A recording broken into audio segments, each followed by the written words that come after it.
France, on en est seulement à 7 millions de vaccinés, mais à l'étranger, en revanche, la campagne de vaccination, eh bien, elle s'accélère franchement. Et on l'évoquait avec vous, Julien Audoul, le Royaume-Uni qui a déjà administré près de 30 millions de premières doses. Et puis, en Italie aussi, on vaccine le matin, le midi et le soir et même la nuit. Exemple dans la région de Rome avec Julien Gall et nos équipes sur place. C'est un centre de vaccination pas comme les autres.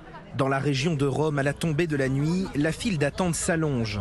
Ce centre vaccine désormais jusqu'à minuit et non plus 20 heures comme auparavant.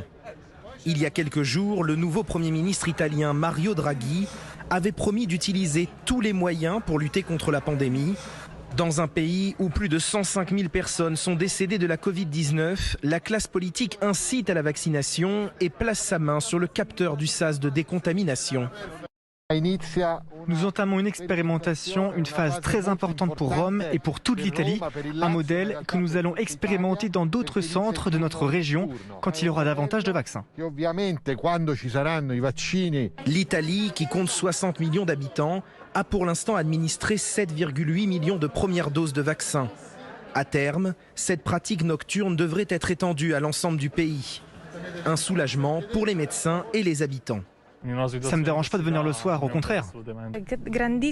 C'est une grande satisfaction. On a une grande envie de travailler, de sortir de cette situation difficile dans laquelle on se trouve.